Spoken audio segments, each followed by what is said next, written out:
시청자 여러분 안녕하십니까. 지금부터 존슨의 안보정론을 시작하겠습니다. 자, 여론이 말이죠. 지금 이제 확 바뀌고 있습니다. 제가 지난주 일요일날 지금 아시아투데이 TV에 나가서 제가 토크할 때 이번 주부터 여론이 뒤집어질 것이다. 그 이유는 이제 결집할 수 있는 시간이 결국은 왔다. 그러면서 지금 해외 재외 동포들 그 투표도 이제 시작이 됐고, 그 다음에는 이제 TV 토론도 영향이 상당히 클 것이다. 이런 말씀을 드린 바 있는데요. 자, 우선요, 집중적으로 그러다 보니까 지금 여론조사의 추이를 보면은 맹추격하고 있습니다. 지난주 초에 그 아시아투데이에서 코프라 사회여론 한국 사회여론평판연구소 여기에서 조사한 걸 보면 9%로 처음으로 한 자리 숫자로 좁아졌거든요. 그 이후로 9%, 7%. 지금 이제 오늘 나온 그 자료에 의하면은요, 3.2%까지 지금, 이 간극이, 그 갭이 줄어들고 있어요. 이게 전부 다 19일, 20일, 21일 이 여론이거든요. 그러니까 이번 주 전반 여론사의 추이를 보면 제가 그래서 매일같이 하나하나 이제 그 보도를 해드리다 보면 뭐 저도 헷갈리고 여러분들도 헷갈려요. 그래서 조금 전에도 저도 이 문자 이런 걸 제가 많이 받았는데, 여론조사가 도대체 이거 뭐 어떻게 돌아가는지 뭐 이해할 수가 없다. 이거 어떻게 된 거느냐. 좀 헷갈린다. 이런 그런 궁금. 좀 헷갈리는 이런 현상들이 좀 있는 것 같아요. 그래서 보면 여론조사도 지금 양축으로 지금 갈라지고 있어요. 하나는 대한민국의 여론조사 이 압도적으로 지금 좌우 선호적인 여론조사 기관이 압도적으로 많다는 건 거의 모두가 다 좌편향적이다 이렇게 보시면 돼요. 그리고 이제 좀 중립 성향 그리고 다소의 이제 우파 성향이 있는 여론조사 기관은 뭐 몇 개 되지를 않아요. 예, 자 그래서 그러다 보니까 아무래도 이 중립적이고 공정한 여론조사기를 하는 기관의 조사를 우리가 믿어야 될 거 아니에요. 좌편향들, 갤럽, 리얼미터, 그 다음에 NBS, 이런 거는 뭐 보나마나 뻔한 것들이에요. 예, 다 그냥 그 방향으로 가는 겁니다. 자, 그리고 여기에 이제 쐐기를 박는 게, 우리가 봤잖아요. 지난번 탄핵 국면에서 윤 대통령의 지지율이 50%까지 치고 올라가는 거 보셨잖아요. 그게 진짜 또 여론이었지 않습니까? 왜? 거리 나가보면 알으니까. 그런 것처럼 이번에도 지금 반격이 대대적으로 시작이 됐다 이렇게 보시면 돼요. 그래서 이제 큰 흐름을 보면 이재명의 독주가 양강구도로 구성이 됐고, 양강구도가 구성이 된 단계에서 지금은 어떤 단계냐, 한 자릿수로 줄어드는 단계다. 그리고 한 자릿수로 줄어드는 단계에서 지금은 어떤 단계냐, 이제 5, 예를 들어서 한 자릿수가 1부터 9까지 있잖아요. 그러면 지금 이제 지난 전반 이번 주 전반 어제까지죠. 어제까지에는 한 5% 이상으로 올라갔지만은 그게 간극이 있었지만은 이번 후반으로 들면서 5% 아래로 내려갈 수도 있다라고 하는 최초의 보도가 여론조사 공정에 의해서 나온 겁니다. 예, 이게 이제 하나의 큰 흐름이다 이렇게 보시면 돼요. 자, 다시 한번 지금 여론조사가 양극으로 가고 있다. 우파 성향의 또 공정한 성향의 조사냐 아니면 좌편향 조사에 따라서 완전히 두 축이다. 그러니까 이쪽에서는 계속 갭이 넓게 아주 그야말로 건너지 못할 강처럼 보이지만은 우리 공정한 여론조사 기관의 경우에는 보면은 우리가 충분히 극복할 수 있는 갭으로 줄어들고 있다. 그리고 이번 주 초반에는 5% 이후, 그러니까 하여튼 5에서 9, 9%, 7% 이 정도 간극이 됐는데 오늘부터는 이제 3.2%로 이게 좁혀지고 있다. 자, 그래서 이번 주, 그러니까 내일이죠. 내일 이 토론이 끝나고 나면 이게 더 좁혀지면 좁혀졌지 늘어나지는 않을 거다. 왜? 김문수 후보가 말을 빠르게 그럴듯하게 번지르게, 본래 사기꾼들 보십시오. 번지르하게 아주 정신 못 차리게 빠르게 쫙 깔아놓잖아요. 나중에 보면 이거 허황된 얘기들이 많잖아요. 자, 그러면은 김문수 후보하고 이재명이 후보하고 누가 겉으로 볼 때 말 잘해요? 이재명을 따라갈 사람이 대한민국에 어디가 있어요? 그러나 말의 내용이 지금부터는 중요해요. 번지르르게 잘하게 중요한 게 아니라 말의 내용. 왜? 그게 정책이니까. 그게 전략이니까. 이걸 보면 누가 국가와 국민의 격에 맞는 현재의 대한민국 국가의 국제적인 격이 되겠죠. 특히 더군다나 요즘은 대통령이 정상회담을 하는 게 1년에 거의 한 20번 가까이 될 거예요. 어마어마하게 많습니다. 이 어마어마하게 많은 다자 정상회 갔을 때 대한민국 대통령이다. 그래서 대접을 받아야 되잖아요. 그 대접은 입으로 나오는 말을 통해서도 대접을 받아야 되지만은 그 사람의 과거와 현재, 미래 이 상을 볼 때 대접을 받아야 되잖아요. 그러면 김문수하고 이재명이 누구한테 점수를 많이 주겠냐 이 말입니다. 이미 외교 정책과 관련해서는 이재명이하고 우리 김문수 후보하고 보면 이미 평가가 끝났다고 봐요. 미국에서 특히 나오는 우려들 여러분들 뭐 잘 아시지 않습니까? 예, 자 그렇기 때문에 금요일 날 토론을 보면은 우리 그 김문수 후보의 그 우호적인 여론이 압도적으로 크게 나올 확률이 굉장히 크다. 지금 그 토론 영향으로 지금 여론이 이렇게 좋아지고 있다고 봐요. 그리고 위기의식을 느끼고 있는 우리 이제 이 애국 시민 여러분들의 이 결집, 요것도 영향을 주고 있다. 예. 그래서 제가 말씀드리고 싶은 거는요. 지금 이제 그동안에 이제 우파라고, 지금 이제 우파에 몸 남았다고, 다른 사람들이 지금 싹 다 거의 뭐 생각보다도 많게 지금 민주당 쪽으로 가는데 당신들 제가 중요한 것은요. 거기 움직인 사람들 본인도 물론 중요하지만 더 중요한 것은 그 사람들도 다 아들, 딸, 뭐 손자, 며느리들 있잖아요. 그 아들, 딸, 후손들한테 더러운 이름을 남기지 말라. 제가 계속 얘기지만 사람은 뭘 남긴다고 그랬어요? 이름을 남긴다고 그랬잖아요. 이름. 우리 아버지가 배신해가지고 우파에 있다가 좌파로 갔어. 나중에 보니까 배신자 소리 듣더라고. 이거 왜 아들, 딸들한테 그런 더러운 소리를 매기냐 이 말이에요. 남기냐 이겁니다. 예. 자, 그래서 그런 말씀을 드리고 싶어요. 그리고 지금 이제 허겸 기자, 제가 썸네일에 맨 위에 올려놨는데요. 허겸 기자에 대한 구속영장 청구가 됐었는데 구속영장이 기각이 됐습니다. 그래서 이와 관련해서 지금 스카이데일리에서는 구속영장 청구한 거 잘못됐다 비판하는 이 칼럼을 싣고 있고요. 그리고 이제 왜 이게 됐느냐? 우선은요. 다툼의 여지가 있다. 또 하나는 너무나 많은 증거들이 이미 다 준비가 있다. 그런데 그래서 구속영장이라고 하는 것은 이 증거 인멸의 우려가 있고 도망갈 염려가 있고 그렇잖아요. 그런데 인멸할 증거가 별로 없을 정도로 많이 검찰이 가지고 있고 그 다음에 하나는 직업상으로 보면 도망갈 염려가 작다. 그래서 구속영장이 기각이 됐습니다.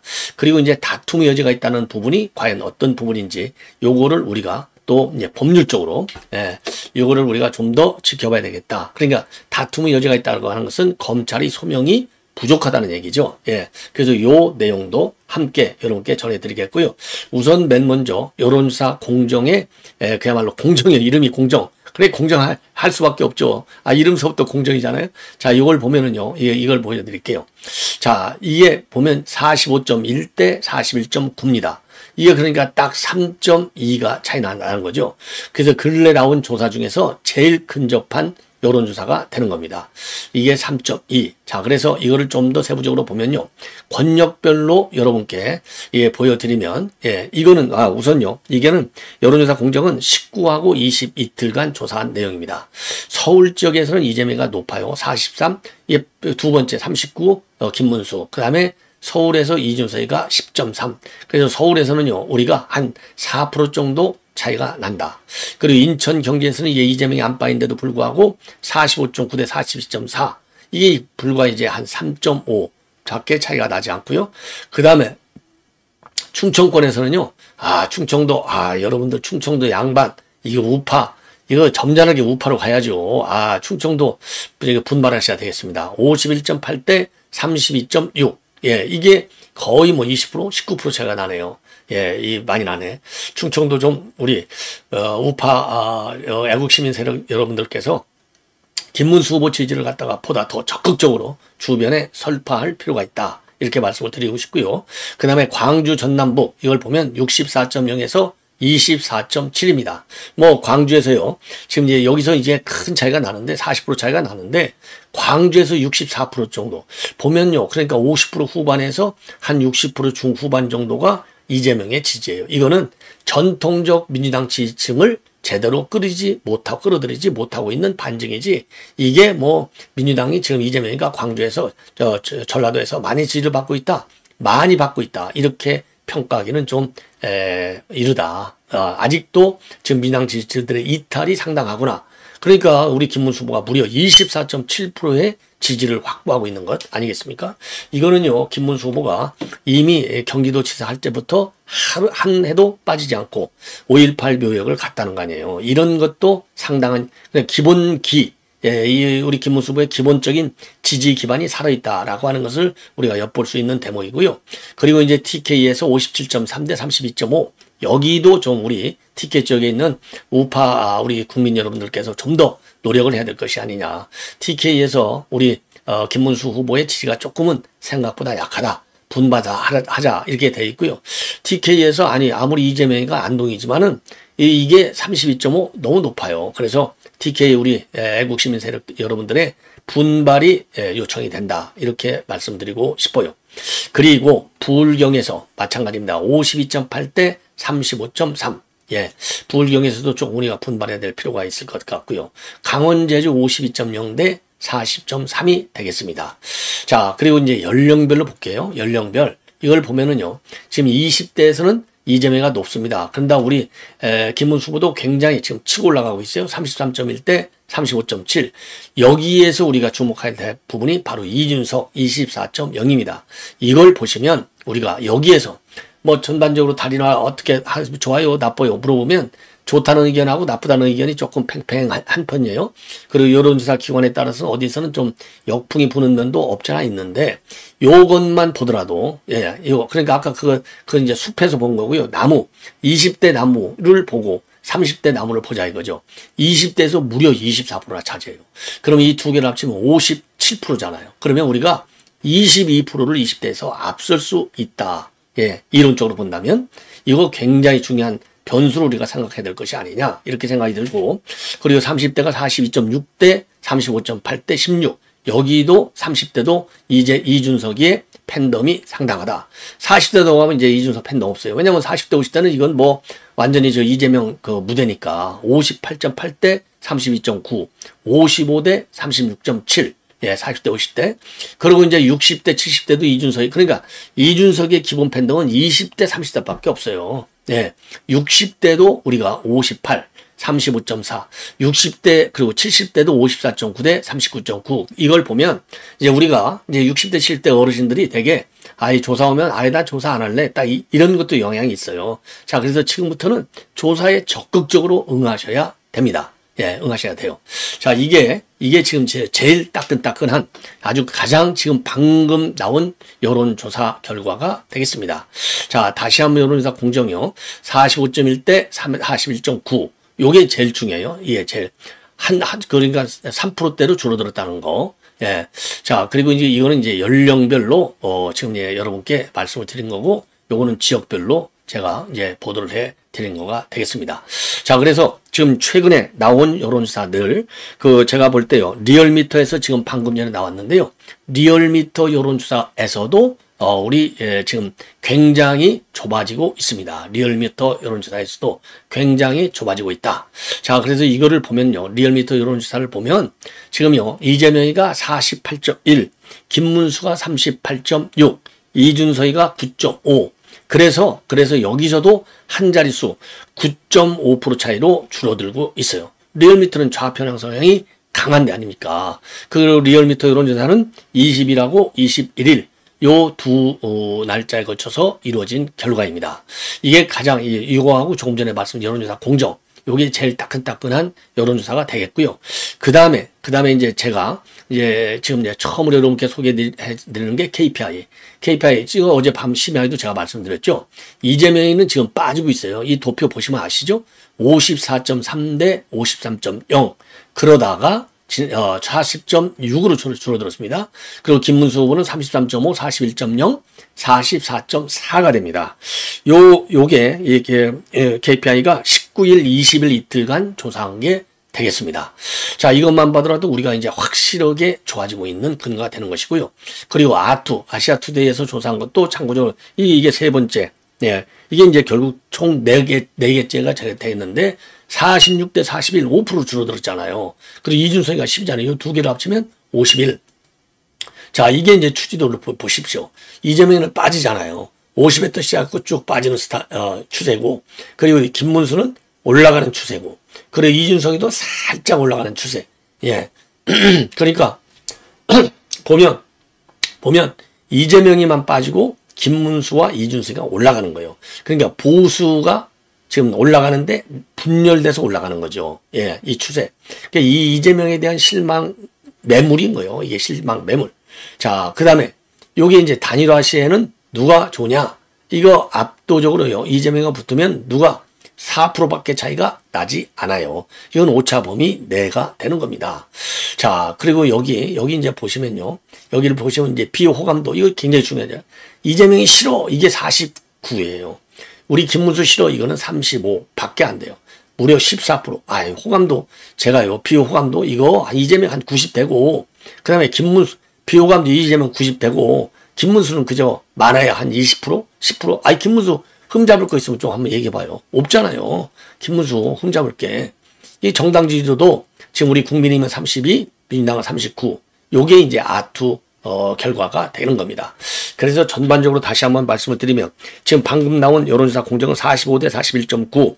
KPI 여론조사를 보면은 49.6대 44. 그래서 5.2. 오늘 거는 3.2.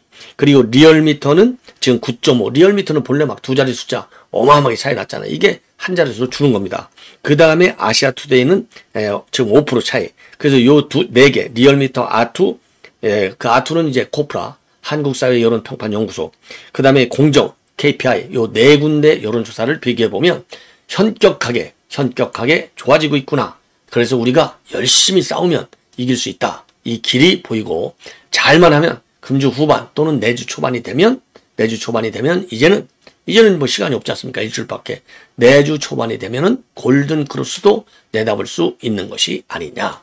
이런 긍정적 전망을 한번 해봅니다. 이것은 우리가 어떻게 싸우느냐가 가장 중요한 변수가 되지 않을까. 이렇게 판단이 되고요. 자, 그리고 이제 그동안에 스카이데일리, 이 부정선거 의혹을 집중적으로 보도한 매체 중에 하나가 스카이데일리인데 특히 중국인 99명설과 관련해서 이게 논란이 많은 거죠. 자, 저런 것 때문에 지금 위계에 의한 공무집행 방해, 명예훼손 혐의로 허겸 기자에 대한 구속영장이 청구가 됐는데, 예, 이게 어제 21일 기각이 됐습니다. 기각이 됐어요. 자, 그 기각된 이유를 보면은요. 우선 범죄 혐의에 대해서는 법리적 다툼이 있고 강제 수사를 통해서 물리적 증거 자료는 상당 부분이 수집이 돼 있다. 그러면서요. 허겸 기자도 수사기관에 3번씩이나 출석해서 조사를 받았고 관련자들의 진술도 대부분 이루어졌기 때문에 인적 증거 자료 역시 상당 부분 수집된 점, 현재까지 수사 진행 상황을 살펴보고 피의자의 연령, 가족관계, 직업 등 사회적 유대관계, 범죄 전력 이런 거를 종합하면 현 단계에서 구속해야 할 필요성 내지 상당성을 인정하기가 어렵다. 이렇게 밝혔습니다. 뭐 이 99명선은 뭐 이미 여러분들 아시죠? 선관위에서 중국인들이 그렇게 이제 거기 기고하다가 선거에 개입하고 여론조작도 하고 사이버 해킹도 하고 등등 많이 했고 그래서 한미 연합작전으로 전부 일본 기자하고 미국으로 빼갔다 이거거든요. 자, 그런데 이 신뢰성이 이제 의심을 받는 대목에서 구속영장이 청구됐는데 기각이 된 겁니다. 예. 자, 그래서 이런 구속영장 청구와 관련해서 지금 이제 이 스카이데일리에서는요, 바로 어제 사설을 실었어요. 기자의 묵비가 죄라면 민주주의는 없다. 예. 그래서 언론자유의 최후 방어선인 비낙권 법으로 보장하라. 구속영장을 앞세운 공포정치, 결국 국민의 알 권리를 위협하고 있다. 지금 지목하면 내일은 우리 모두가 범죄자가 된다. 이러한 사설을 실어서 이 허경 구속기자의 구속영장 청구를 강력히 비판을 했습니다. 뭐 당연히 자기 기자인데 자기 기자가 아니라도 이제 언론에서는 공감을 갖고 있는 부분이 되겠죠. 예. 자, 그래서 요 이제 사설 간략하게만 조금 더 말씀을 드리면 취재원을 보호하겠다는 이유로 묵비권을 행사한 기자에게 구속영장이 청구되는 초유의 사태가 벌어졌다. 바로 허겸 기자다. 자, 허겸 기자다 이거죠. 자, 그래서 이런 국제적 사안 관련 의혹을 복수의 국회의원 발언, 공직 내부 자료, 자체 정보를 바탕으로 취재 보도했고 이는 언론사 편집과 데스킹을 거쳐 기사로 게재가 됐다. 예. 이렇게 이제 그러면서 이제 위계에 의한 공무집행 방해, 전기통신기본법상 허위사실 유포, 그 다음에 취재원 비익과 침묵이 범죄로 둔갑이 됐고 언론의 자유는 정면으로 부정이 됐다. 이 사안은 단지 법적 해석의 문제가 아니다. 민주주의 핵심인 언론 자유와 그 최후 방어선인 취재원은 비이권, 취재원 비이권을 무력화시키는 의도다. 예, 의도다. 그러면서 말이죠. 이제 미국의 경우 49개 주가 기자의 비권을 보장하는 방패법 쉴드로를 두고 있다. 그리고 독일이 현재는 수사기관의 필요보다 언론의 자유가 우선시한다고 판시했고 한국 역시 정윤회 문건 사건 때 기자들의 묵비를 무혐의 처리한 바 있다. 이렇게 지금 사설이 주장하고 있습니다. 자, 그래서 이번 이제 이 구속영장 청구와 관련해서 이 언론 전체에 대한 무언의 경고를 보내고 있고 취재원을 지켜도 잡아가고 침묵해도 죄가 된다는 메시지는 언론의 자기검열을 유도하고 권력 감시 기능을 마비시킨다. 이것은 민주주의 질서의 근간을 흔드는 일이며 국민의 알 권리에 대한 정면 도전이다. 그리고 국회도 침묵하지 말아라. 21대 국회에서 발의됐으나 논의조차 없이 폐기된 취재원 비권 보장법을 즉각 추진하라. 이렇게 반박을 비판하고 있습니다. 그리고 언론은 권력의 신여가 아니다. 표현의 자유는 민주주의 대들보다. 지금 구속영장이 발부된다면 그 파장은 특정 기자에 그치지 않는다. 내일은 또 다른 기자, 또 다른 언론이 범죄자로 지목될 수 있다. 그리고 사법부는 이번 구속영장을 단호히 기각함으로써 대한민국이 여전히 언론 자유를 존중하는 민주국가임을 전명해야 된다. 수사권이 언론을 제압하는 도구로 전락하는 순간 우리가 알던 민주주의는 더 이상 존재하지 않게 된다. 자, 그래서요, 이 언론에서도 지금 민주당에서 지금 이제 우리 언론들, 일반 언론도 일반 언론이지만 특히 유튜브들을 탄압하는 그런 조치들이 지금 나오고 있어요. 선관위에 신고하고 고발하고 말이죠. 자, 표현의 자유를 충분히 보장하도록 민주당을 규탄하는, 민주당의 언론 침해 행위를 규탄하는 이런 논조도 우리 언론에서 적극적으로 보여주시기 바랍니다. 이 부분에 대해서는 제가 별도 방송을 통해서 자세하게 보도해 드리도록 하겠습니다. 자, 시청자 여러분, 이것으로 본 방송은 마치겠습니다. 대단히 고맙습니다.